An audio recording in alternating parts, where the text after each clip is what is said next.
ታሪኩ የሚጀምረው ናሂዶ በተባለች የ18 ዓመት ልጅ ነው። እሷም የፌንሲንግ ስፖርት በጣም ትወዳለች።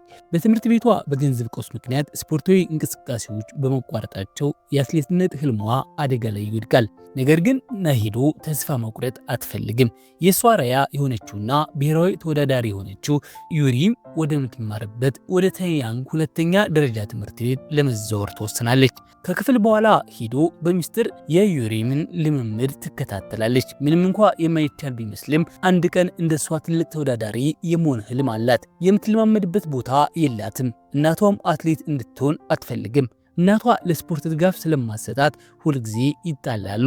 ሂዶ ከእናቷ ጋር ስትጣላ ስሜቷን መቆጣጠር ያቅታታል። በሁሉም ሰው ላይ አልፎ ተርፎም በማታውቃቸው ሰዎች ላይ ትቆጣለች። አንድ ቀን ጠዋት ይጂን የተባለ መልከ መልካም ጋዜጣ አከፋፋይ በስተት ሐውልቷን ስለሰበረባት ትበሳጫለች። ከቤት በመጥፎ ስሜት ስለወጣች በይጂን ላይ ትጮኻለች። እሱም ቀድሞውኑ ጎረቤቱ ሲጨቀጭቀው ስለነበር የዚህ መንደር ሰው ሁሉ ገለፍተኛ እንደሆነ ያስባል። ታሪኩ በጋዜጣ አከፋፋይነትና በትርፍ ጊዜ ሰራተኝነት ህይወቱን በሚመራው ይጂን ይቀጥላል። ይጂን በሂዶ ቤት አቅራቢያ በምትገኝ ትንሽ ክፍል ተከራይቶ ይኖራል። ከኢኮኖሚ ቀውሱ በፊት ግን ባለጸጋ ነበር። ትልቅ ቤት፣ ኮምፒውተሮችና የሙዚቃ መሳሪያዎች ነበሩት። አሁን ግን ህይወቱ ሙሉ በሙሉ ተቀይሯል። በማግስቱ ሂዶ ስፖርቱን ለመለማመድ ወደ ታያንግ ትምህርት ቤት ለመዛወር ይበልጥ ትቆርጣለች። ሆኖም ወላጆቿ ስላልፈቀዱላት በትምህርት ቤቷ ችግር በመፍጠር ተቀጣ እንድትባረርና እንድትዘወር ትሞክራለች። ጉልበተኞችን በመገዳደርና በቡድኑ ጠብ ውስጥ በመሳተፍ ችግር ለመፍጠር ብትሞክርም ጠብ ብዙም ስላልነበረች እቅዷ ሳይሳካ ይቀራል። በመቀጠል ሂዶ የሁለተኛ ደረጃ ተማሪ ስለሆነች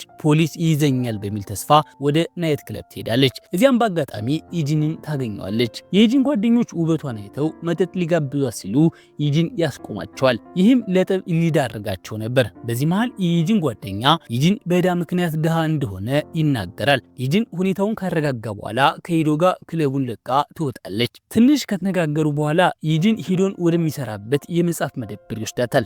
ያዘዘችውን ኮሚክ መጽሐፍ ሰጣት። ጋዜጣ ለማከፋፈል ባለፈ ይጂን ሄዶ በብዛት በምትሄድበት መጽሐፍ መደብር ውስጥ ይሰራል። ቀደም ብለው የተገናኙት እዚያው ነበር። በማግስቱ ሂዶ ትምህርት ቤት እንድትቀይር እናቷን ደጋግማ ትጠይቃታለች። እናቷ ግን አሻፈሪ ትላለች። እናቷ ሂዶ አጭር ልብስ ለብሳ ወደ ክለብ መሄዷን ስታውቅ በጣም ትቆጣለች። ከዚያም ትልቅ ጠብ ይፈጠራል። የሂዶ እናት የኮሚክ መጽሐፍቶችን ቀዳዳ ትጥልባታለች። ሂዶ ይበልጥ ተናዳ እናቷ ለሷ ደንታ እንደሌላት ትነግራታለች። እናቷ ዜና አቅራቢ በመሆኗ ሁልጊዜ ስራ ላይ ናት። የሂዶን ውድድሮች አይታ አታውቅም። አባቷ ከሞተ በኋላ ሂዶ ብቸኝነት ይሰማታል። ኮሚክ መጽሐፍ ደግሞ የብቸኝነት ማምለጫዋ ናቸው። ከክፍል በኋላ ሂዶ አሰልጣኝ ቻንሚን ደግማ ታገኛቸዋለች። ጠንክራ ለመለማመድና ከአሪያዋ ጋር ለመወዳደር ቃል በመግባት የፌንሲንግ ክለቡን እንድትቀላቀል ትለምናቸዋለች። አሰልጣኟም የሷን ቁርጠኝነት አይተው አፕል ወደ አየር በመወርወር ይፈትኗታል። ሂዶም በመሳሪያዋ በመያዝ የመጀመሪያዋ ፈተና ታልፋለች። በመቀጠልም ሂዶ ሁለተኛ ያልተለመደ ፈተና ይገጥማታል። በአሰልጣኝ ቻንሚን እጅ ውስጥ ያሉትን ሳንቲሞች ብዛት መገመት አለባት። ሳንቲሞቹ እስኪያልቁ ድረስ የተሳሳተ ግምት ትገምታለች። በውጤቱ ተስፋ ቆርጣ ታለቅሳለች። ነገር ግን ወደ ታያንግ ሁለተኛ ደረጃ ትምህርት ቤት እንደገባች ትረዳለች። ይህ አስገራሚ ዜና የተገኘው በእናቷ እርዳታ ነበር። ከአንድ ቀን በፊት የሂዶ እናት ከአሰልጣኝ ቻንሚን ጋር ተገናኝተው ሂዶን ወደ ክለቡ እንዲቀበሏት ጠይቀው ነበር። ቀደም ሲል የሚተዋወቁና በመካከላቸው ቅሬታ የነበረ ቢሆንም አሁን ግን ታርቀው እርስ በርስ ለመረዳዳት ወስነዋል።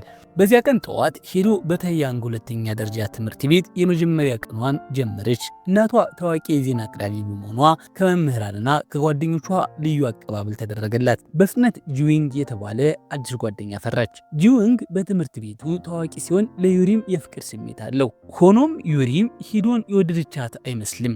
ከተዋወቁ በኋላ ዩሪም በኩራት ስሜት ሂዶን ርቀቷን እንድትጠብቅ ነገረቻት። ዩሪም እንደተናገረችው ከዚህ በፊት ብዙ አዳዲስ ልጆች አካዳሚን ቢቀላቀሉም በአሰልጣኝ ቻንሚን ጥብቅ ልምምድና ጫና ምክንያት ብዙም ሳይቆዩ አቋርጠዋል። ቀኑ እየገፋ ሲሄድ ሂዶና ዩሪም በመጀመሪያ የፌንሲንግ ግጥሚያቸው ተፋጠጡ። ለሂዶ ይህ ህልሟ እውን የሆነበት ቀን ነው። ምክንያቱም ከምታደንቃት አትሌት ጋር እየተወዳደረች ነው። ለዩሪም ግን በታዳጊዎች ውድድር በሂዶ የተሸነፈችበትን የድሮ ትዝታ የሚያስታውስ ነበር። ፉክክሩ በታየበት ግጥሚያ ዩሪም እንደገና በሂዶ ተሸነፈች። ምንም እንኳ ተራ ግጥሚያ ቢሆንም ዩሪም ከፍተኛ ቅሬታ ተሰማት። እንደ ብሔራዊ አትሌትነቷ ይህ ሽንፈት ትልቅ ጉዳይ ነው። ወደፊት እንደ ሂዶ ያሉ ተወዳዳሪዎች ይገጥሙኛል ብላ ሰጋች። ይህ በእንዲህ እንዳለ ይጂን በስራ ቃለ መጠይቅ ወቅት ውርደት ገጠመው። የትምህርት ደረጃውና ብቃቱ ችግር ሆኖበታል። ዩጂን ወደ ቤት ተመልሶ በረንዳ ላይ ከሰንግዋን ጋር ያወራል። ሰንግዋን የሂዶ ትምህርት ቤት ውስጥ የክፍል አለቃ ስትሆን በትጋትና በጥብቅነቷ ትታወቃለች። እንዲሁም ዩጂን የሚኖርበት ቤት አከራይ ልጅ ናት። ቀናት እያለፉ ሲሄዱ ሂዶ የተለመደ ተግባሯን ቀጠለች። በመደበኛነት ልምምድ ጀመረችና ከአሰልጣኟ ሙሉ ድጋፍ አገኘች። እንዲሁም ስለ ዩጂን አዳዲስ ነገሮችን ተረዳች። ዩጂን የታያንግ ትምህርት ቤት የቀድሞ ተማሪ ነበር። ዩጂን በትምህርት ቤቱ ታዋቂ የነበረ የሬዲዮ ክለብ አባል ነበር። መልከ መልካምና በጣም ሀብታም ከነበረ ቤተሰብ የወጣ ልጅ ነበር። በሁለተኛ ደረጃ ትምህርት ቤት እያለ የቅንጦት መኪናና ምርጥ ሕይወት ነበረው። ነገር ግን በኮሪያ የተከሰተ የኢኮኖሚ ቀውስ ሁሉንም ነገር ለወጠው። የዩጂን አባት ከፍተኛ ዕዳ ውስጥ ገቡ። ንብረታቸውም ተወረሰ። ከዕዳ ሰብሳቢዎች ለማምለጥ ቤተሰቡ ተበታተነ። ዩጂንም የራሱን ሕይወት ለመምራት ተገደደ። አንድ ምሽት ሂዶ የተቀደደውን የኮሚክ መጽሐፍ ክፍያ ለመክፈል ከዩጂን ጋር ለመገናኘት አቀደች። በመንገድ ላይ ሳለች የሆኑ ዕዳ ሰብሳቢ ዩጂንን ሲጮህበት አየች። ዕዳ ሰብሳቢው በዩጂን አባት ላይ ተቆጥቶ ሲናገር ሰማች። ዩጂን ኃላፊነቱን እንደሚወስድና ዕዳውን ለመክፈል እንደሚጥር ቃል ገባ። እንዲሁም የአባቱን ስህተት ለማረም ጠንክሮ እንደሚሰራ ተናገረ። እነሱ ከሄዱ በኋላ ሂዶ ወደ ዩጂን ቀርባ አብረው አይስክሬም እንዲበሉ ጠየቀችው። ወደ ታያንግ ትምህርት ቤት ሄደው እዚያ ባለው ፋውንቴን ተጫወቱ። ምንም እንኳ ተራ ጨዋታ ቢሆንም በጣም አስደሰታቸው። ዩጂን ካለፈባቸው መጥፎ ነገሮች በኋላ እንኳን መሳቅ ቻለ። በትምህርት ቤት እረፍት ወቅት ሰንግዋን ሂዶን የዩጂንን የቀድሞ ረዳት በነበረ ሰው ሱቅ ውስጥ ለምሳ ጋበዘቻት። ከምግብ በተጨማሪ ሰንግዋን በቤቷ ክፍል ተከራይቶ ስለሚኖረው ስለ ዩጂን የበለጠ ለማወቅ ፈልጋ ነበር። ሂዶም ዩጂንን በየቀኑ በቤቷ አቅራቢያ የሚያልፍ ጋዜጣ አከፋፋይ እንደሆነ ተናገረች። እንዲሁም የታያንግ ትምህርት ቤት የቀድሞ ተማሪና የሬዲዮ ስርጭት ክለብ አባል እንደነበር ገለጸች። ሰንግዋን ሂዶ ሱቁን ጎብኝታ ታውቅ እንደሆነ ደጋግማ ጠየቀቻት። ሂዶም የሱቁ ባለቤት ልጅ የሆነችው ዩሪም ለማየት ትመጣ እንደነበር መለሰች። ሆኖም ሂዶ ዩሪምን ሰላም ብላት አታውቅም ነበር፣ ከሩቅ ሆና ትመለከታት ነበር እንጂ። ከፌንሲንግ ልምምድ በኋላ ሂዶና ዩሪም የሚወዱትን የኮሚክ መጽሐፍ አዲስ እትም መውጣቱን ሰሙ። አንድ ኮፒ ለማግኘት በፍጥነት ወደ መጽሐፍ መደብር ሮጡ። በመጀመሪያው መደብር ዩሪም ዘገየችና መጽሐፎቹ ተሸጠው አለቁ። ከዚያም ዩጂን ወደሚሰራበት ሁለተኛ መደብር ሮጠች። ነገር ግን እዚያም የቀረው አንድ መጽሐፍ ብቻ ስለነበርና ዩጂን መጽሐፉን ለሂዶ አስቀምጦ ስለነበር ዩሪም ደግማ ተከፋች። በመደበሩ ደንብ መሰረት ሂዶ ቅድሚያ የሚሰጣት ደንበኛ በመሆኗ የመጨረሻውን መጽሐፍ አገኘች። በትምህርት ቤት አሰልጣኝ ቻንሚ በሚቀጥለው ወር ለብሔራዊ ቡድኑ ውድድር አንድ አትሌት እንደሚላክ አሳወቁ። ሂዶም ተመረጠች። ከሷ በላይ የነበሩ ሁለት አትሌቶች ራሳቸውን ስላገለሉ ሂዶ ተመረጠች። የብሔራዊ አትሌት የመሆን ህልሟ ሊሳካ በመቃረቡ ይህ ለሷ ትልቅ የደስታ ዜና ነበር። የቀድሞ አሰልጣኟ ህልሟን እንዴት አሳንሰው ያዩት እንደነበር አስታወሰች። በአሰልጣኝ ቻንሚ ሙሉ ድጋፍ እየተደረገላት በመሆኑ ይህ እድል ለእርሷ ትልቅ እገዛ እንደሆነ ተሰማች። በዚያ ምሽት ሂዶ በሰንግዋን ቤት አቅራቢያ ባለው መንገድ ወደ ቤቷ ስትሄድ የዩጂን አባት በአንድ ሰው ላይ ሲጮህ አየች። ሰውየው ስላላወቀችው ሂዶ ለዩጂን አንድ ዕዳ ሰብሳቢ ወደ መጽሐፍ መደበሩ እየመጣ እንደሆነ አስጠነቀቀችው። እንዳይያዝም ዩጂን እንዲደበቅ ነገረችውና እሷ እንደ መጽሐፍ መደበር ሰራተኛ መሰለች። ሁኔታው ሰላም ሲሆን ሂዶና ዩጂን እንዲወጣ ነገረችውና አብረው ወደ ቤት ተጓዙ። ሂዶ ለብሔራዊ ቡድን ማጣሪያ እንደተመረጠች በደስታ ነገረችው። ዩጂንም እንኳን ደስ አለሽ አላት። ምርጥ ብቃቷን እንደምታሳይ እንደሚተማመንባትም ነገራት። ብዙም ሳይቆይ ተለያዩ። ነገር ግን ዩጂን ቅድም ሲፈልገው የነበረው ሰው አባቱ እንደነበር ተረዳ። ሂዶ የተከተለችው እንደሆነ ሲያውቅ ዩጂን አባቱን ፍለጋ ወደ አውቶቡስ ተርሚናል ሮጠ። ልክ በሰዓቱ አባቱ ደረሰባቸው። እርስ በርስ ያላቸውን ናፍቆት ገለጹ። ብዙም ባያወሩም ዩጂን ቤተሰቡ እንደገና እንደሚገናኝ ተስፋ አደረገ። ከአባቱ ጋር ተገናኝተው ወደ ቤት ሲመለሱ ዩጂን አሁንም የፈለገችው ካለችው ሂዶ ጋር ተገናኘ። ዩጂን ወደ እሷ ሮጠ። ሂዶ የተከተለው የዩጂን አባት የዕዳ ሰብሳቢ መስለዋት በስተት ስለደነገጠችው ይቅርታ ለመጠየቅ ነበር። ዩጂን አልተቀየማትም። ይልቁንም አባቱን እንዳገኘ ነገራት። የውድድሩ ቀን ሲቃረብ ሂዶ ከአሰልጣኝ ቻንሚ ጋር በልምምዷ ላይ አተኮረች። ከድሮ ትምህርት ቤቷ በተለየ እዚህ ያለው ልምምድ በጣም ፈታኝ ነበር። ሂዶ እንደ መሮጥ፣ ክብደት ማንሳትና መደነስ ያሉ አካላዊ እንቅስቃሴዎችን ማድረግ ነበረባት። ከአካዳሚው ሳትወጣ ከጠዋት እስከ ማታ ልምምድ በማድረግ ብዙ ጊዜዋን አሳለፈች። አንድ ምሽት ሂዶና ዩሪም አብረው ልምምድ ቢያደርጉም በልምምድ ወቅት ግን አልተነጋገሩ ነበር። ሲኒየር ተማሪዎች ገብተው ሰደቧቸው። ሂዶ ሁኔታው ስላልተመቻት ተማሪዎቹን ለመጋፈጥ ሞከረች። ይህም ሁኔታውን ውጥረት የተሞላበት አደረገው። ዩሪም ግን ይቅርታ ጠይቃ ስህተቱን እንደማይደገም ቃል ገባች። ሂዶ የዩሪምን አቋም አልወደደችውም። ምክንያቱም እንዲህ አይነቱ አመለካከት ይበልጥ እንድንረገጥ ያደርገናል ብላ ታስባለች። ዩሪም ደግሞ ከሲኒየር ተማሪዎች ጋር መጣላት ተማሪዎቹን ችግር ብቻ ያመጣል ብላ ታምናለች። በአመለካከት ልዩነታቸው ምክንያት ተከራከሩ። ዩሪም ጥረቷን ያሳነሰች ስለመሰላት ሂዶ በጣም ማዘነች። ከእንግዲህ ዩሪምን እንዳሪያ ላለማየትም ቃል ገባች። ሂዶ በዩጂን ላይም ቅሬታ አድሮባታል። ምክንያቱም የእሷን ወገን አልያዘም ነበር። ዩጂን ዩሪምን ተሳስታለች እንዲላት ብቻ ነበር የፈለገችው። በመጨረሻም ሂዶን የተረዳት ኢንጂ ብቻ ነበር። ሂዶ ያላወቀችው ነገር ኢንጂ የተባለችው የኢንተርኔት ጓደኛዋ ራሷ ዩሪም ነበረች። ይህ በእንዲህ እንዳለ ከሲኒየር ተማሪዎች ጋር በመጋጨቷ ሂዶ በአሰልጣኟ ተገሰጸች። ከአሰልጣኟ ሂዶ ተቃዋሚዋን ስትጋፈጥ ምንም አይነት ስልት እንደሌላትና መጀመሪያ የቻንሚን አካዳሚ ስትቀላቀል ብዙም ተነሻሽነት እንዳልነበራት ገለጹላት። በሌላ ቦታ ዩጂን በሌላ የሥራ ቃለ መጠይቅ ሳይሳካለት ቀረ። በቃለ መጠይቁ ወቅት ከፍተኛ ጥረት ቢያደርግም አልተሳካለትም ነበር። ከቃለ መጠይቁ ሲወጣ የአባቱ የቀድሞ ባልደረባ አግኝቶት የ100 ሚሊዮን ወን ቼክ ቢሰጠውም ዩጂን ለመቀበል ፍቃደኛ አልሆነም። በሁኔታው ተበሳጭቶ መጠጥ ጠጣና በከፊል ሰክሮ ወደ ቤት ተመለሰ። ስሜቱ ተረብሾ የነበረ ቢሆንም ሂዶን ማየቱ ስሜቱን አሻሻለለት። ዩጂን ፈገግታም ታየበት። ሂዶ ደግሞ በአሰልጣኝ ቻንሚን ንግግር ምክንያት በራሷ አዝና ነበር። ችግሯ እንዲቀላትና አስቂኝ እንዲመስል ዩጂን እንዲያሾፍበት ጠየቀችው። ዩጂን በሂዶ አቅራቢያ መሆኑ ደስታ ሰጠው። ሆኖም በማግስቱ ሂዶ ስለ ዩጂን የሥራ ቃለ መጠይቅ መውደቅ መረጃ በመሰራጨቷና ሁሉም ሰው ስላወቀ ዩጂን ተበሳጨ።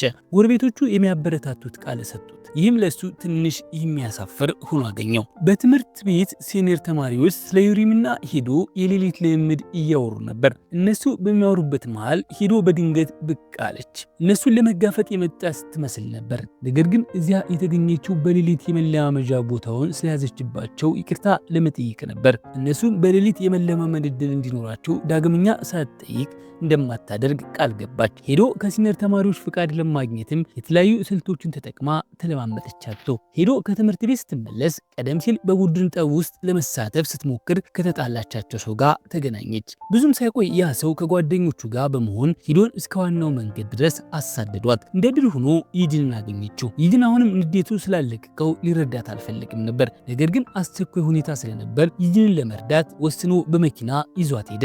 ከዚያም ሂዶ ከዩሪም ጋር የመገናኘት እድል አገኘች። ዩሪም ለዩጂን ምግብ ይዞ ከመጣው ጂዮንግ ጋር ነበረች። ከዚያም ሁሉም የሰንጓንን እናት ምግብ አብረው ተመገቡ። ለመታሰቢያ የሚሆን ፎቶም ተነሱ። ልምዷን ካጠናቀቀች በኋላ ሂዶ ወደ ቀጣዩ ደረጃ ማለትም ወደ ውድድሩ ተሸጋገረች። ከአሰልጣኝ ቻንሚ ጋር መግጠም ነበረባት። ምንም እንኳ ብትሸነፍም አሰልጣኝ ቻንሚ የሂዶ ችሎታ በጣም እንደተሻሻለ መሰከሩ። ከግጥሚያው በኋላ ሂዶ ተጨማሪ ልምምድ ለማድረግ ቆየች። ዩጂን በሚስጥር መጠጥ ይዞላት መጣና አብረው ተጫወቱ። ዩጂን የፊኒሽንግ ልብስንም ሞከረ። ዩጂን በጉጉት ሂዶን ለግጥሚያ ጋበዛት። ብዙም ነጥቦችን ቢያጣም በመጨረሻ ግን በማጭበርበር አሸነፈ። አብረው በነበሩበት ጊዜ ዩጂን በእሷ ጥንካሬ እንደሚነሳሳ ነገራት። ብታሸንፍም ባታሸንፍም በፊኒሽንግ ስፖርቷ እንደሚደግፋት ቃል ገባላት። ምክንያቱም እሷ ተስፋ ሰጥተዋለች። ለሂዶ የሥራ መስክ ግልጽ ድጋፍ የሰጣት ብቸኛው ሰው ዩጂን ነበር። ነገር ግን በፊኒሽንግ ግጥሚያ ቀን ያልተጠበቀ ነገር ተከሰተ። ዩጂን ከተማውን ለቆ መውጣት ነበረበት። በዚያ ቀን ሂዶ ግጥሚያውን አሸንፋ የኮሪያ ብሔራዊ የፊኒሽንግ ቡድንን ተቀላቀለች። ውድቀትን፣ ማጭበርበርንና ስሜታዊነትን ተቋቁማ ከባድ ትግል በኋላ ተሳካላት። የሷ ድል እናቷም ጨምሮ ለሁሉም ኩራት ሆነ። ነገር ግን በሚያሳዝን ሁኔታ ሂዶ ዩጂንን በሱቁም ሆነ በሰንጓን ቤት ልታገኘው አልቻለችም። የሰንጓን እናት ዩጂን ከታናሽ ወንድሙ ጋር ከተማውን ለቆ እንደሄደና መቼ እንደሚመለስ እንዳልተናገረ ነገሯት። ለሂዶ የዩጂን መሄድ ትልቅ ሀዘን ነበር። እሱ ከመሄዱ በፊት የሰጠችውን የፌንሲንግ መሳሪያ እንኳ መልሶላት ነበር። ዩጂን ሂዶ ለኮሪያ ብሔራዊ ቡድን ማለፏን አውቆ ነበር። ይህ ይህ በእንዲህ እንዳለ ይጂንና ታናሽ ወንድሙ ከሴኡል ውጭ ወደሚገኘው ያጎታቸው ቤት መጓዝ ላይ ነበሩ። በዚያኑ ዕለት ከሰዓት በኋላ የዕዳ ሰብሳቢያቸው ታናሽ ወንድሙን ትምህርት ቤት ድረስ ሄደው እንደረበሹት ስልክ ተደወለለት። ይጂን በሁኔታው ተቆጥቶ ወንድሙን የሚያስፈራራውን ሰው መታው። በዚህም ምክንያት ከፖሊስ ጋር ተጋፈጠ። ከዚያ በኋላ ይጂን ሴኡል ለቆ አጎቱና ከእናቱ ጋር ለመኖር ወሰነ። ሰራዊቱ ታናሽ ወንድሙን በከተማው ወደሚገኝ ትምህርት ቤት ለመላክ አቀደ። ከሄዶ ጋር መለያየት ቢኖርበትም ይጂን አንድ ቀን እንደሚመለስ ያምናል። ምርጫውን ካለፈች በኋላ ሂዶ ለውድድሩ ለማዘጋጀት ወደ ብሔራዊ ቡድን ማረፊያ ገባች። እዚያም አሁንም የሂዶ መኖር ከማትወደው ከዩሪም ጋር በአንድ ክፍል ውስጥ አረፉ። ዩሪም የበላይነቷን ለማሳየት ሂዶ በሌሊት እንዳትረብሻት አዘዘቻት። የሚገርመው ግን ዩሪም ታንኮራፋ ስለነበር ሂዶ ለመተኛት ተቸግራ ነበር። በትምህርት ቤቱ ዩሪም እንደማያውቃት ሆኖ ከሚመለሱ ጂዩንግ ጋር ተገናኘች። ጂዩንግ ይህንን ያደረገው ዩሪም በሰንጓን ቤት በነበሩበት ወቅት ስላሳየችው ግዴለሽነት ለመበቀል ነበር። በዚያ ጊዜ ይጂን ሳይሰናበታት በመሄዱ ዩሪም በጭንቀት ውስጥ ነበረች። ጂዩንግ የዩሪምን ስሜት ተረድቶ ለምን ለይጂን ያን ያህል ቅርብ እንደሆነ ጠየቃት። ዩሪምም ወደ አካዳሚው ስትገባ የይጂን ቤተሰቦች ዋና ደጋፊዎቿ እንደነበሩ አስረዳቸው። ይህ የቅርብ ግንኙነት ቤተሰብ እንደሆኑ እንደሚሰማቸው አድርጓቸዋል። ለተወሰነ ጊዜ ለመሰወር በመወሰን ይጂን በአጎቷ የአሳ መሸጫ ቦታ መስራት ይጀምራል። የአባቱ ዕዳ ለመክፈል ቀንና ሌሊት ይለፋል። ሆኖም ታናሽ ወንድሙ የይጂንን ድካም ከማድነቅ ይልቅ በስራው ያፍራል። አሁንም ራሱን እንደ ሀብታም ልጅ አድርጎ ያስባል። አንድ ቀን በስራ ላይ ያለ ይጂን ስለ ዩሪም የወርቅ ሜዳሊያ ማሸነፍና ስለ ሄዶ የነሐስ ሜዳሊያ ማግኘት በዜና ላይ ያያል። ይህን በጣም ደስ ይለዋል። ሂዶ ወደ ህልሟ እየተቃረበች በመሆኗም ይደሰታል። በዚያ ምሽት የሚወዱት የኮሚክ መጽሐፍ 15ኛ ክፍል ከመውጣቱ በፊት እንደሚመለስ ቃል በመግባት ለሄዶ ነገራት። ከጥቂት ወራት በኋላ ይጂን ወደ ሴኡል ተመልሶ የጋዜጠኝነት ስልጠና ለመውሰድ አቀደ። ከ3 ዓመታት በኋላ የሄዶ እናት በምትሰራበት የዜና ድርጅት ውስጥ ኢንተርፕረነርሺፕ ያገኛል። ይህንን እድል ለማግኘት ይጂን ከስራ ባልደረቦቹና ካለቆቹ የሚመጡ ብዙ ፈተናዎችን መቋቋም ነበረበት። ከውጭ ሀገር ውድድር በኋላ ሂዶና ዩሪም ለሴሚስተር ፈተና ወደ ትምህርት ቤት ተመለሱ። አሁን በ12ኛ ክፍል ላይ ቢሆኑም አሁንም ከጂዩንግና ከሰንጓን ጋር በአንድ ክፍል ውስጥ ናቸው። ብዙም የተለወጠ ነገር የለም። ጂዩንግ አሁንም ወደ ዩሪም ለመቅረብ ይሞክራል። ሰንጓን ደግሞ አሁንም በትምህርቷ ጎበዝ ናት። ይህ በእንዲህ እንዳለ ሄዶ በልምምድ ተጠምዳለች። አሁንም ቢሆን በአንድ ክፍል ውስጥ ቢኖሩና በተደጋጋሚ ቢገናኙም ከዩሪም ጋር መስማማት አልቻሉም። ከክፍሉ በኋላ ዩሪምና ሄዶ ለኤዥያ ስፖርት ሳምንት ለመዘጋጀት የሙከራ ግጥሚያዎችን ያደርጋሉ። በዚያን ጊዜ ዩሪም እንደገና ትሸነፋለች። ከአሰልጣኟም በኤዥያ ስፖርት ሳምንት ሂዶን እንድታሸንፍ ያስጠነቅቋታል። ዩሪም እስከ ምሽት ድረስ የልምምድ ጊዜዋን እንድትጨምርም ይነግሯታል። በዚያኑ ዕለት ከሰዓት በኋላ ይጂን በሴኡል መሃል ከተማ የሚካሄድ የሰራተኞች ተቃውሞ ከዋና ጋዜጠኛ ጋር ሆኖ እየዘገበ ነበር። በአንድ ህንፃ አናት ላይ ሆኖ ይጂን ሄዶን በሰልፈኞቹ መሃል ስትጓዝ ያያታል። ምንም ሳያመነታ ሊፈልጋት ወደ ታች ይወርዳል። በየቦታው ቢፈልግም ይጂን ሄዶን ሊያገኛት አልቻለም። ተስፋም መቁረጥ ጀምሮ ነበር። ከዚያም ሄዶ አየችውና በስሙ ጠራችው። በመጨረሻም ሲገናኙ ሂዶ ከዩሪም ጋር ተጣልታ እንደመጣች ነገረችው። ሂዶ ዩሪምን ታደንቃት የነበረ ቢሆንም አሁንም ሊስማሙ አልቻሉም። ይጂንም የሂዶ እናት በሚሰሩበት የዜና ድርጅት ውስጥ እየሰራ እንደሆነ ነገራት። ከተጫወቱ በኋላ ሂዶ ሁለቱ አብረው እንዲመገቡ ሐሳብ አቀረበች። ወደ ኮሪያ በሚመለሱበት ወቅት አውሮፕላኑ ላይ የተዋወቀችውን ፍቅረኛዋን አስተዋወቀችው። አብረው የቆዩት ለ3 ቀናት ብቻ ቢሆንም ሂዶ ጥሩ ጥንዶች እንዲሆኑና ለቁም ነገር እንደምትፈልገውም ተሰምቷት ነበር። በይጂን ፊት ለፍቅረኛዋ ያላትን ፍቅር ለማሳየትም አላፈረችም። ነገር ግን ብዙም ሳይቆዩ ተለያዩ። ይህ በእንዲህ እንዳለ ዓለም አቀፍ የፌንሲንግ ውድድር ተጀመረ። ይጂን ውድድሩን እንዲዘግብና ሂዶንና ዩሪምን ጨምሮ አትሌቶች ቃለ መጠይቅ እንዲያደርግ ተመደበ። የመጀመሪያው ግጥሚያ ዩሪም አሸንፋ ወደ ፍጻሜ ያለፈች። በሁለተኛው ዙር ሄዶም አሸነፈች። በዚህም ለሷና ለዩሪም መካከል የሚደረገው የፍጻሜ ግጥሚያ ተዘጋጀ። ከአንድ ሌሊት እረፍት በኋላ የኮሪያ ብሔራዊ የፌንሲንግ ቡድን ለፍጻሜ ውድድር ቀረበ። ከግጥሚያው በፊት ሄዶ ሰውነቷን ለማሟሟቅ የራሷን መሳሪያ አረጋገጠች። በዚህ መሃል ግን መሳሪያዋ ከጃፓን ተጫዋቾች መሳሪያ ጋር እንደተቀያየረባት ተረዳች። የጃፓኑ ቡድን ከሴኡል ውጭ በመጓዝ ላይ ስለነበር በውድድሩ አይሳተፉም ነበር። የራሷን መሳሪያ ለመጠቀም በመወሰን ሄዶ የብሔራዊ ቡድን ስብስብ ዘንድ ለመድረስ ባቡር ለመጓዝ ወሰነች። እዚያም መሳሪያዋን ቀይራ ወደ ስቴዲየሙ ተመለሰች። ሆኖም የሄዶ ባቡር መንገድ ላይ ተበላሽቶ ቆመ። ጊዜ ላለማባከን ከባቡር ወረዳ በቻለችው ፍጥነት ሮጠች። በመንገድ ላይም ሊቀበሏት የመጣው የይጂን አገኘችው። ሄዶ አትሌት በመሆኗ በፖሊስ ታጅበው ወደ ስቴዲየሙ በፍጥነት አመሩ። እንደ ድል ሆኖ በሰዓቱ ደረሱ። ከዚያም ሄዶ በፍጥነት ሰውነቷን አሟሙቃ ለግጥሚያ ተዘጋጀች።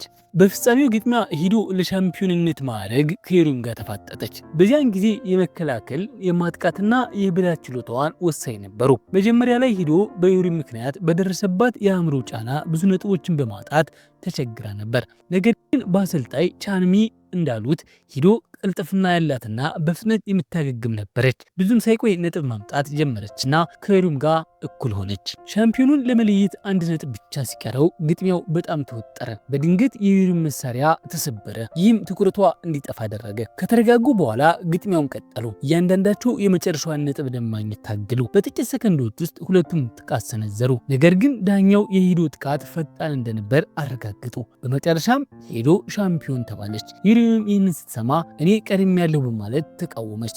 ነገር ግን የዳኛው ውሳኔ የመጨረሻ ነበር። በመጨረሻም ሂዶና ዩሪም ሜዳሊያቸውን ለመቀበል መድረኩ ላይ ቆሙ።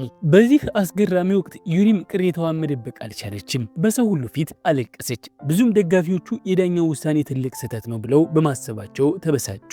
ዩጂን የሚሰራበት ሚዲያ ተቋም ሳይቀር የሂዶ ድል በማጭበርበር የተገኘ ነው ሲል ዘገበ። ዳኛው ጉቦ ሰጥታለች የሚል ጥርጣሬ ማቀረበ። ዩሪም ለጋዜጠኞች ከሂዶ የበለጠ ፈጣን እንደነበረች መናገሯ ደግሞ የሂዶ ድል የተጭበረበረ ነው የሚለው ወሬ ይበልጥ አቀጣጠለው። በሁኔታው የተጨነቀችው ሂዶ የወርቅ ሜዳሊያዋን ትታ ለመውጣት ወሰነች። ዩሪምም እንዲሁ ሜዳሊያዋን ትታ ወጣች። ይህም አሰልጣኟ በጋዜጠኞቹ ፊት እንዲቆጡ አደረጋቸው። በዚያ ምሽት ሂዶ ለዩጂንም ቢሆን ለማንም ሳትናገር ጠፋች። ሆኖም የእሷ ድል ዜና እናቷና ዩጂንን በሚሰሩበት ድርጅት ጭምር መሰራጨቱ ቀጠለ። የሂዶ እናት እንደ ዜና አቅራቢነታቸው ግጥሚያው ዋጋ እንደሌለው አሳወቁ። የገዛ ልጃቸው ብትሆንም እንኳ ሙያዊ ብቃታቸውን ለማሳየት ሞክረዋል። በስራ ቦታ ዩጂን ስለ ሂዶ የተሳሳተ ዜና በመሰራጨቱ አለቃዋ ላይ ተቆጣ። አለቃው ግን የዩጂንን ቅሬታ ችላ በማለት በስራው ላይ ገለልተኛ ሆኖ ለመቀጠል ከፈለገ ከሷ እንዲርቅ አስጠነቀቀችው። በዚያ ምሽት ሂዶ ወደ ማረፊያዋ ተመልሳ የአሰልጣኟን ውሳኔ ለመቀበል ወሰነች።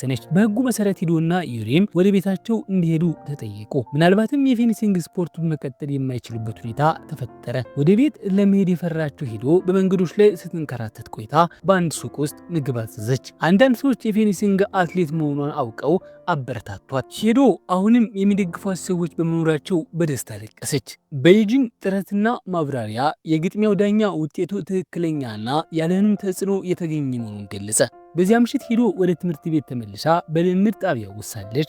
የጥበቃ ሰራተኛው በሩን ከውጭ ቆለፈው። ብዙም ሳይቆይ ሂዶ ለዩጂን ስልክ ደውላ እርዳታ ጠየቀች። በጂዩንግና በሰንግዋን እርዳታም ሂዶን ማስወጣት ቻሉ። ሆኖም ሂዶ በአጋጣሚ ዩጂን ከቀድሞ ፍቅረኛዋ ጋር የተቀረጹ ድምጾችን ሰማች። እንዲሁም የድምጽ ቅጂያቸው አግኝታ በጣም ቀናች። ዩጂንም የሂዶን ስሜት ከመረዳት ይልቅ ወደ ቤቷ መሄድ ስላልፈለገች ገሰጻት። ሁልጊዜ እንድትጨነቅ ስለሚያደርጋትና ወደ ቤት ከመሄድ ይልቅ ትምህርት ቤት መቆየት በመምረጧ ተከፋ። ዩጂን ጋዜጠኛ ከሆነ በኋላ ህይወቱ የተሻሻለ መጥቷል። የአባቱን ዕዳ ለመክፈል ገንዘብ ቆጥቧል። እንዲሁም የሰንግዋንን እናት የሆነውን ትልቅ ቤት ለመከራየት አቅዷል። በዚያን ጊዜ ዩጂንን ያንን ቤት የመረጠው ለስራ ቦታው ቅርብ ለመሆንና በእርግጥም ለሂዶ ቅርብ ለመሆን ነበር። በዚያኑ ዕለት ከሰዓት በኋላ ዩጂን እቃዎቹን ማስተካከል እንዲያግዙት ጂዩንግን ሂዶንና ሰንግዋንን ጠየቀ። የዩጂንን የድሮ እቃዎችን ስትፈትሽ ሂዶ የዩጂንንና የአንዲት ሴት ፎቶ አገኘች። ዩሪም እሷ የዩጂን የቀድሞ ፍቅረኛ እንደሆነችና ለረጅም ጊዜ አብረው እንደቆዩ አስረዳቻት። ይህንን የሰማችው ሂዶ ቅናት ቢሰማትም አምና መቀበል አልፈለገችም። ለዩጂን ቅሬታዋን በግልጽ ብትገልጽም እሱ ግን ገና አልተረዳትም ነበር። ከመጥፎ ስሜቱ የተነሳ ሂዶ በአጋጣሚ ሁኔታዎችን አባባሰች። የዩጂንን መኝታ ቤት መስኮት ሰበረች። ይህንም ተበሳጭቶ ሁኔታውን ይበልጥ ምስቅልቅል ስላደረገችው ሂዶን ገስጻት። ነገር ግን ከቁጣው በስተጀርባ ሂዶ በመስታወቱ እንዳትጎዳ በመጠንቀቅ ይንከባከባት ነበር። ከፌንሲንግ ግጥሚያው ውዝግብ ጀምሮ ሂዶ እናቷን ላለማግኘት ትሞክር ነበር። በአንድ ቤት ውስጥ ቢኖሩም ንግግራቸውን ብዙ ጊዜ በጭቅጭቅ ስለሚጠናቀቅ ሁኔታው ይበልጥ ውጥረት የበዛበት ሆነ። በአንድ ምሽት የሂዶ እናት አሰልጣኝ ቻንሚ አደራ የሰጧትን የወርቅ ሜዳሊያ ሊሰጧት ፈልገው ነበር። ነገር ግን ተጣሉና እናቷ ሜዳሊያውን ላለመስጠት ወሰነች። ለመጀመሪያ ጊዜ ዩጂን ከሂዶ እናት ዘለፋ ደረሰበት። ምክንያቱም በስርጭት ወቅት በአጋጣሚ ስልኩ ዘግቶ ነበር። ዩጂን ይህንን ያደረገው ላፕቶፑ ተበላሽቶና አዲሱ ስክሪፕት ስላልሸመደደ ስልኩን ከመዝጋት ውጭ አማራጭ ስላልነበረው ነው። ዩጂን ተከፍቶ ወደ ቤት ሲመለስ ሂዶን በአውቶቡስ ውስጥ አገኛት። ምንም እንኳን መራረቅ ቢገባቸውም አሁንም ተገናኝተው አይስክሬም አብረው ተመገቡ። በዚያ ምሽት ጉንጯ ላይ የተለጠፈውን አይስክሬም እያነሳ ዩጂን ስላሾፈባት ሂዶ ተቆጣች። በምትወደው ሰው ፊት እንደ ሕፃን ልጅ በመታየቷ አፈረች። በዚያን ጊዜ ሂዶ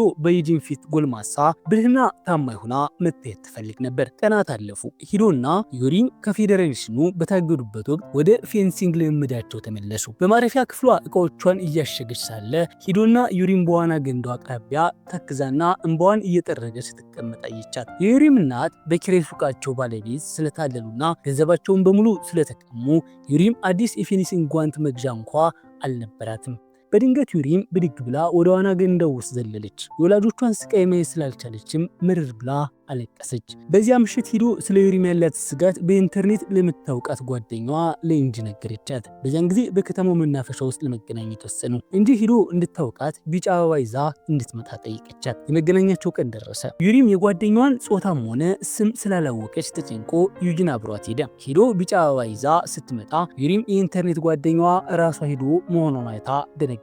በድንጋጤና ግራ በመጋባት አበባውን ለዩጂ ሰጠችው። በዚህም ሂዶ ዩጂን እንጂ ነው ብላ እንድታሰብ አደረጋት። ዩጂን ምንም አይነት አለመግባባት እንዳይፈጠር እሱ እንጂ እንዳልሆነ ነገራት። ሆኖም ዩሪም ስላላመነችው እንጂ ማን እንደሆነች ሚስጥሩን አልገለጥላትም ነበር። በስህተቷ ያፈረችው ሂዶ ዩጂንን በስልክም ሆነ በአካል ማራቅ ጀመረች። ይህ በእንዲህ እንዳለ ዩሪም ሂዶ ኢንተርኔት ጓደኛዋ መሆኗን ካወቀች በኋላ ለሷ ያላት አመለካከት ተቀይሮ ከሷ ጋር ይበልጥ ተግባቢ ሆነች። በማግስቱ ዩጂን የሚሰራበት የሚዲያ ድርጅት በሂዶ ትምህርት ቤት ስለሚገኙ የፌንሲንግ አትሌቶች ዘጋቢ ፊልም ለመስራት አቀደ። ዩጂን ሂዶን ዩሪምን ቃለ መጠይቅ የማድረግ ኃላፊነት ተሰጠው። ዩጂን ቀረጻ ለመጀመር ወደ ትምህርት ቤቱ ሲመጣ ሂዶ አሁንም ስለምታረቀው ሁኔታ የማይመሽ ነበር። ዩጂን ውጥረቱን መቋቋም ስላልቻለ ሂዶን ለብቻዋን እንድታወራው ጠየቃት። ባለመግባባቱ ምክንያት ከሱ መራቋን እንድታቆም ፈለገ። ሂዶ ግን ስሜቷን መቆጣጠር አቅቷት በመጨረሻ ዘረገፈችው። በሆነው ነገር በጣም ማፍራ ነበር። እንዲሁም ለዩጂን ስሜት ቢኖራትም መግለጽ ግን አልቻለችም ነበር። ከከባዱ ልምምድ በኋላ ዩሪም ከእናቷ ስጦታ ተሰጣት። እሱም ተንቀሳቃሽ ስልክ ነበር። ዩሪም ቤተሰቧ በገንዘብ ችግር ውስጥ እንዳሉ ስለምታውቅና ወላጆቿ ለቅንጦት እቃዎችን ገንዘብ እንደማያወጡ ስላልፈለገች ከመደሰት ይልቅ አዘነች። ብዙም ሳይቆይ ስለ ዩሪም ቤተሰብ የገንዘብ ችግር በጓደኞቻቸው መካከል ወሬ ተሰራጨ። ዩሪም አንዳንድ ጓደኞቿ ስለ ቤተሰቧ መጥፎ ነገር ሲያወሩ ሰማች። ሂዶም ይህንን መጥፎ አስተያየት ስትሰማ ወዲያውኑ ዩሪምን በመካከል ወሬኞቹን አጠቃቻቸው። ከዚያ በኋላ ዩሪምም ተቀላቅላ ሂዶን መከላከል ጀመረች። ይህ አጋጣሚ ዩሪም ሂዶ ጥሩ ጓደኛ መሆኗን እንድትረዳ አደረጋት። ዩሪም እሷ ራሷ እንጂ መሆኗን ተናዘዘች። ለሂዶ መጥፎ ስለነበረች ይቅርታ ጠየቀቻት። ሂዶ ከማንም በላይ እንደተረዳቻትና እንደምታስብላትም ማመነች። ከዚያም ይቅርታ ብለው እያለቀሱ ተቃቀፉ። በማግስቱ ስለ ፌንሲንግ አትሌቶች የሚሰራው ዘጋቢ ፊልም ቀረጻ በይፋ ተጀመረ። በዩጂን መመሪያ መሰረት ሂዶና ዩሪም ምንም ነገር ሳይደብቁ በተፈጥሯዊ ሁኔታ እንዲንቀሳቀሱ ተጠየቁ። በመካከላቸው የነበረው ጠብ ስለተፈታ በዩጂን ፊት በጣም የተቀራረቡና የሚተሳሰቡ ይመስሉ ነበር። አንዳቸው ለሌላው ጉዳት የማይመኙ ምርጥ ጓደኛሞች ሆኑ። በሚገርመው ሁኔታ ዩሪምና ሂዶ ለመጀመሪያ ጊዜ አብረው ምግብ ተመገቡ። በሁኔታው በመገረም ዩጂን በመካከላቸው ምን እንደተፈጠረ ጠየቀ። ሂዶ ዩሪም የኢንተርኔት ጓደኛዋ እንጂ መሆኗን እንደደረሰችበትና አሁን ጥሩ ጓደኛ ለመሆን እየሞከሩ እንደሆነ አስረዳችሁ። በዚያን ጊዜ የዘጋቢ ፊልም ቀረጻ በተለያዩ ክፍሎች አልፎ ወደ ዋናው ምዕራፍ ደረሰ። በዳይሬክተሩ መመሪያ መሰረት ባለፈው ግጥሚያ ላይ አወዛጋቢ የነበረውን ትዕይንት እንደገና መስራት ነበረባቸው። በተደጋጋሚ ከተቀረጸ በኋላ ዳይሬክተሩ ባለመርካቱ ተጨማሪ ቀረጻ እንዲደረግ አዘዘ። በዚህም የተሰላቸችው ዩሪም በአጋጣሚ የሂዶ እግር ረገጠቻት። ይህም ሂዶ እንድትወድቅ ያደረጋት። አንድ የቡድኑ አባል በኤዲቲንግ ክፍል ውስጥ የነበረው ዩጂንን ጠራው። ዩጂንም ምንም ሳያመነታ ሂዶን ለመርዳት ወደ ቀረጻው ቦታ ሮጠ። ከዳይሬክተሩ ጋር ከተከራከረ በኋላ ሂዶን ተሸክሞ ወሰዳት። እዚያም ሂዶ በዩጂን መያዟ ቢያሳፍራትም ሌላ ነገር ደግሞ ይበልጥ ግራ አጋባት። በድንገት ዩጂን ለእሷ ያለውን የፍቅር ስሜት ገለጸላት። ምንም እንኳን እሷ ተመሳሳይ ስሜት ቢኖራትም የእሱን ቃላት ወዲያውኑ አእምሯ ማመን ከብዶት ነበር። በማግስቱ ሂዶ ዩጂን ስሜቱን መግለጹን አሁንም ማመን አልቻለችም ነበር። መልስ ባሰጥም እንኳ ደስታዋን መደበቅ አልቻለችም። ዳይሬክተሩ ጋር ከተጣላ በኋላ ዩጂን ይቅርታ ለመጠየቅ ወሰነ። ሆኖም በአክብሮት ለመቀበል ይልቅ ዩጂን ሃይስኩል ብቻ በመጨረሱ ዳይሬክተሩ ዝቅ አድርጎ ተመለከተው። ዳይሬክተሩ የዩጂንን ጠባይ ተቸ። ምንም እንኳን አሁን እንደ በፊቱ ሀብታም ባይሆንም ኩራተኛ እንደሆነ ገለጸ። ከስራ ባልደረቦቹ ጋር በነበረራት ወቅትም አንድ የክፍል ኃላፊ የዩጂን የትምህርት ደረጃ በማንሳት በሰው ሁሉ ፊት ሊያሳፍረው ሞከረ። ዩጂን ግን ያለበትን ደረጃ ስለሚያውቅ ስሜቱን እንዲቆጣጠረው አልፈቀደም። በዚያ ምሽት ከወትሮ ይበልጥ ቢጠጣም በጣም ግን አልሰከረም ነበር። ይህ በእንዲህ እንዳለ ከወላጆቿ ሌላ ስጦታ የተቀበለችው ዩሪም ከጊዜ ወደ ጊዜ ምቾት ማጣትና ሀዘን ይሰማት ጀመር። በዚያ ምሽት ጂዩንግን ጠርታ ስሜቷን አጋራችው። ጂዩንግ እንደሱ ወላጆቹ የሌላቸው ብዙ ሰዎች እያሉ እሷ የሚንከባከቧት ቤተሰቦች ስላሏት እድለኛ እንደሆነች ነገራት። በዚያ ምሽት ጂዊንግ ለዩሪም ያለውን የፍቅር ስሜት ለመግለጽ ፈልጎ ነበር። ዩሪም ምን ሊላት እንደሆነ ብትጠራጠርም እሱ ግን ትክክለኛው ወቅት በመጠበቅ ላይ ነበር። የዘጋቢ ፊልሙን ስኬት ለማክበር ዩጂን ለሂዶ ለጂዊንግ እና ለሰንጓን የባህር ዳርቻ ሸርሸር አቀደ። የእናቷን ፈቃድ ካገኙ በኋላ ሁሉም በዩጂን መኪና ተጓዙ። ዩጂን ታናሽ ወንድሙና እናቱ ወደሚገኙበት ያጎቱ ቤት አቅራቢያ ወዳለ የባህር ዳርቻ ወሰዳቸው። ቡድኑ ብዙ ስለነበር በማግስቱ ወደ ሲኦል ከመመለሳቸው በፊት የሚያድሩበትን ቦታ ተከራየ። ልብሳቸውን ከቀየሩ በኋላ ሂዶ ጂዊንግ፣ ሰንጓንና ዩሪም በባህር ዳርቻው ውስጥ ሲጫወቱ ዩጂን እንቅስቃሴያቸውን በካሜራ ይቀርጽ ነበር። ከመቅረጽም ባለፈ ዩጂን ምግብ ማብሰልን ጨምሮ ሁሉም ነገር ያከናውን ነበር። ብዙ ጓደኞች አብረው ቢሆኑም ስጋ በመጥበስ ረገድ እንኳ የሚያግዘው ችሎታ ያለው ሰው አልነበረም። ከራት በኋላ እያንዳንዳቸው ስለቤተሰቦቻቸው ታሪክ አወሩ። ጂዊንግ፣ ሂዶ፣ ዩሪምና ሰንጓን ሁሉም የተለያየ የቤተሰብ ችግር እንዳለባቸው ታወቀ። ነገር ግን እነዚህ ችግር እርስ በእርስ እንዲጠላሉ አላደረጓቸውም። ይልቁንም ጓደኝነታቸው እየጠነከረ መጣ። ይህ ግንኙነታቸውም ለዘላለም ሊቆይ እንደሚችል ተረዱ። የኢንተርንሺፕ ጊዜውን ካጠናቀቀ በኋላ ዩጂን በይፋ ፌንሲንግ ስፖርት ጋዜጠኛ ሆነ። ይህንን ለማክበር ሂዶን ቤተሰቦቹ ቀደም ሲል ሄዱበት ወደ ነበር ምግብ ቤት ለራት ጋብዛት። በዚያ ጊዜ ዩጂን ሂዶን ማመስገን ፈልጎ ነበር፣ ምክንያቱም በሷ ምክንያት ህልሙን ማሳካት ችሏል። ያቺ ምሽት እንደ ልዩ ትዝታ ሁልጊዜ ለማስታወስ ቃል ገቡ። የዩጂንና የሂዶ እናት በአንድ የቴሌቪዥን ጣቢያ ቢሰሩም እምብዛም አይገናኙም ወይንም አይነጋገሩም ነበር። የሂዶ እናት ጋዜጠኛ መሆናቸውን ያወቀው ከጥቂት ቀናት በፊት ስልኩን ሲያውሳት ነው። በተደጋጋሚ ባይገናኙም ዩጂን በስራቸው ባላቸው ትጋትና ኃላፊነት ተደንቆ ነበር። እናቷ ስሜታቸው ተጎድቶ እንኳ ዜና የሚያቀርቡበት የሙያ ብቃት ተመልክቷል። ሆኖም ሂዶ የእናቷ መስዋዕትነት መርዳት አልቻለችም። እናቷ በስራዋ ላይ ብቻ ትኩረት እንደምታደርግ ታስባለች። በአንድ ምሽት የሂዶ አባት ጥሎት የሄደውን ወንበር ለመጠገን ከመርዳት ይልቅ እናቷ ዘግይታ ወደ ቤት ለመመለስ በመምረጧ ተጣሉ። ሂዶ አባቷ በሞተበት ወቅት እናቷ የቀብር ስነ ስርዓቱ ላይ አለመገኘቷም አንስታለች። በዚያን ጊዜ እናቷም በባሏ ሞት ልቧ ተሰብሮ ነበር። ነገር ግን የስራ ግዴታዋን ለመውጣት መርጣ ነበር። ከዚያን ጊዜ ጀምሮ የሂዶና የእናቷ ግንኙነት ተበላሽቷል። ብዙም ጊዜ አይስማሙም። በዚያ ምሽት ሂዶ አባቷ ጥሎት የሄደውን ወንበር መጥፋቷን አወቀች። እናቷ ሆን ብላ የጣለችው መስሏት ነበር። በዚህም በጣም ማዝና ለቀሰች። ከስራ የተመለሰው ዩጂንም አያት። ወንበሩን ለመፈለግ ቢሞክሩም ሊያገኙት አልቻሉም። ዩጂን ሂዶ ከእናቷ ጋር እንደተጣላች ስላወቀ ለእናትየው የሙያ ብቃት ያለውን አድናቆት ነገራት። ነገር ግን ዩጂን የሚያደንቀው ነገር ሂዶን የሚያሳዝናት ነገር በመሆኑ ተከፋ። ከዚያም ሂዶ ከባለሙያ ጋር የራሷን ወንበር መስራት እንድትማር ሀሳብ አቀረበላት። ዩጂን አባቷ በጠፋው ወንበር ስታለቅስ ከሚያያት ይልቅ ራሷ ስትሰራ ቢመለከታት ይበልጥ እንደሚኮራባት አመነ።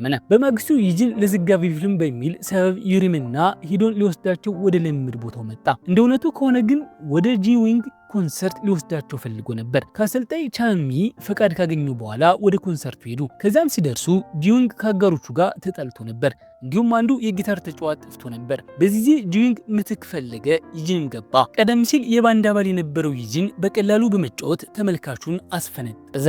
በዋናው ዝግጅት ላይ ጂዊንግ ለዩሪም ያለውን ስሜት በድፍረት ገለጸ። ፍቅረኛሞች ለመሆን ተስማሙ። ደስ የሚለውንም ዜና ለሂዶ ለዩጂንና ለሰንጓን አበሰሩ። በዚያ ምሽት በትምህርት ቤቱ ህንፃ አናት ላይ የሆኑ ርችቶችን እያዩ በደስታ አሳለፉ። በማግስቱ የሂዶ የመጀመሪያ ወንበር ስራ ልምምድ ተጀመረ። እየሰራ ሳለ የአባቷን ወንበር የሚመስል የተሰበረ ወንበር አየች። ስለ ሁኔታው ስትጠይቅም እናቷ ወንበሩ እንዲጠገን ወደ ባለሙያው ዘንድ ይዛው መጥታ እንደነበር ተረዳች። ሂዶ እናቷ ወንበሩ የጣለችው መስሏት ተቀየማ ስለነበር በጣም ተጸጸተች። የአባቷ መቃብር ለመጎብኘት በሄደችበት ወቅት የሂዶ እናት ለመጀመሪያ ጊዜ በድንገት ስቅስቅ ብላ አለቀሰች። ባለቤቷን በጣም ናፍቃው እንደነበርና አብረው ያሳለፉትን ጊዜ መርሳት ስላልቻለች ልታብድ እንደደረሰች ተናዘዘች። ከዚህ ስሜታዊ ወቅት በኋላ የሂዶና የእናቷ ግንኙነት መሻሻል ጀመረ። ሆኖም ይህም ብዙም አልቆየም። ሂዶ ትምህርቷን አቁማ አትሌትነት ላይ ብቻ ትኩረት ለማድረግ ወሰነች። እናቷ ግን የአትሌት ደሞዝ ለኑሮ በቂ አይደለም ብላ ስላሰበች በውሳኔው አልተስማማችም ነበር። ይህ በእንዲህ እንዳለ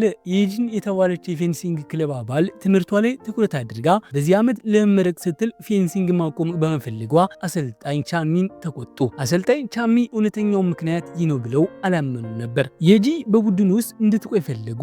የጂ ፌንሲንግ ለማቆም የወሰነችው ውሳኔ በዩሪምና በሂዶ ሙሉ ድጋፍ ተሰጠው። እንዲያውም አሰልጣኝ ቻንሚ የጂ እንድትለቅ ካልፈቀዱ ልምምድ እንደማያደርጉ በመግለጽ ተቃወሙ። ከፌንሲንግ አካዳሚዎች በታያንግ ሁለተኛ ደረጃ ትምህርት ቤት ምሽት አንድ መምህር ጂዩንግ ወቅታዊ የሆነ ቲሸርት ስለለበሰ ብቻ መተው፣ በሌላ በኩል ሰንጓን በመምህሩ ባህሪ ተሰላችታ ለፖሊስ አመለከተች። ሆኖም ፖሊሶቹ ጉዳዩን በቁም ነገር ባለመመልከት ወደ ትምህርት ቤት መለሱት። ከብዙ ግፊት በኋላ ከአሰልጣኝ ቻሚ በመጨረሻ የኢጂን ፌንሲንግ ለማቆም ያላትን ምርጫ ለመቀበል ተስማሙ። ሆኖም ከመልቀቋ በፊት የኢጂ ብሔራዊ ግጥሚያ አሸንፋ ግማሽ ፍጻሜ መድረስ ነበረባት። የጂ ከተሳካላት ስፖርቱን ማቆም ትችላለች። የጂ ቅድመ ሁኔታውን ተቀብላ ምርጥ ብቃቷን ለማሳየት ቃል ገባች። ከጠዋት እስከ ምሽት ድረስ በዩሪምና በሄዱ ስልጠና ተሰጣት። በብሔራዊ የፌንሲንግ ውድድር ላይ የጂ አሸንፋ ለአሰልጣኝ ቻንሚ የገባችውን ቃል ጠበቀች። እንድትቆይ ብትጠየቅም ለመልቀቅ ወሰነች። ሰንጓንም ስለ መምህሩ ጥቃት በሬዲዮ በመናገሯ ያ መምህር ካወቀ በኋላ ትምህርት ቤቱን ለመልቀቅ መርጣ ነበር። በዚያ ቀን ሰንጓን ጓደኞቿን ተሰናበተች። ጂዩንግ እንድትለቅ ባይፈልግም እሷ ግን ለመሄድ ቆርጣ ነበር። የጓደኞቻቸውን አዲስ መንገድ ለማክበር ሂዶና ዩሪም ለጂና ለሰንጓን አስገራሚ አሸኛኘት ድግስ አዘጋጁ። የትኛውም መንገድ ቢመርጡ ግንኙነታቸውን ላለማቋረጥና እርስ በርስ ለመደጋገፍ ቃል ገቡ። ጊዜው በፍጥነት ነጎድና የአዲስ ዓመት መለወጫ ዋዜማ ደረሰ። ለማክበርም ሂዶና ዩሪም ጂዩንግና ሰንጓን በኢጂን ቤት ለመሰብሰብ ወሰኑ። ሆኖም ስለ ኒውክሌር ስጋት ወሬ በመሰራጨቱ ዩሪም ሰንጓን እና ጂዩንግ ወደ ቤታቸው ለመሄድ ወሰኑ። በዚያን ጊዜ ሂዶ በኢጂን ቤት ቀረች። ስለሚወራው የዓለም ፍጻሜ ከመድረሱ በፊት ስላለችው ምኞት ተጨዋወቱ። ሂዶ ምንም ልዩ ነገር እንደማታደርግ ተናገረች። ከዚያም አዲሱ ዓመት ሲጀመር ኢጂንን ሳመችው። ከሳመችው በኋላ ኢጂን ልክ ከሱ ተመሳሳይ ስሜት እንደሌለው ሁሉ ሂዶን መራቅ ጀመረ። ጋዜጠኞች ለአትሌቶች በጣም መቅረብ የለባቸውም የሚለውን የበላዮች ምክር አስታወሰ። ሆኖም ልክ እንደ ሂዶ ሁሉ ዩጂንም ስሜቱን ከአሰልጣኝ ቻሚ ጨምሮ ከማንም መደበቅ አልቻለም ነበር። በዚያ ምሽት አብረው እየጠጡ ቀደም ሲል በአትሌቶችና በጋዜጠኞቹ መካከል ስለነበረው መቀራረብ ተጨዋወቱ። አሰልጣኝ ቻሚና የሂዶ እናት እንደ ጋዜጠኛና እንደ ፌንሲንግ ተጫዋች በጣም የጠበቀ ግንኙነት ነበራቸው። ሆኖም የሂዶ እናት ስለ አሰልጣኝ ቻሚ ቤተሰብ የጉቦ ወሬ እንድትሰራ በሰዎች ተጽዕኖ ሲደረግባት ያ መቀራረባቸው ለጥቅም ዋለ። ይህ ቅሌት ግንኙነታቸውን አበላሸው። አሁን እርስ በርስ አይዋደዱም። በዚህም ምክንያት አሰልጣኝ ቻሚ በሂዶ እና በኢጂን መካከል ያለው ግንኙነት እንዳይቀጥል በተዘዋዋሪ መንገድ ተቃወመ። በማግስቱ ውድድሩ ጥቂት ቀናት ቢቀሩትም ሂዶ ስለ ኢጂን ስለምታስብ በልምምዷ ላይ ትኩረት ማድረግ አልቻለችም ነበር። ኢጂንን ማጣትን በጣም እንደምትፈራ ለዩሪም ተናዘዘች። ሂዶ ግንኙነታቸው ግልጽ ባልሆነበት ሁኔታ ስሜቷን ቀድማ ባለመግለጿ ተጸጸተች። ይህንን ስትሰማ ዩሪም ስሜቷን መግለጽ የራሷ አደጋ ቢኖረውም በውስጥ ደብቆ ከመያዝ በግልጽ መናገር እንደሚሻል መከረቻት። ከግጥሚያው አንድ ቀን በፊት ሂዶ ስለ ግንኙነታቸው ለማውራት ከኢጂን ጋር ተገናኘች። የዩሪምን ምክር በመከተል ሂዶ ሊፈጠር ስለሚችለው ለማንኛውም ነገር ተዘጋጅታ ስሜቷን ገለጸች።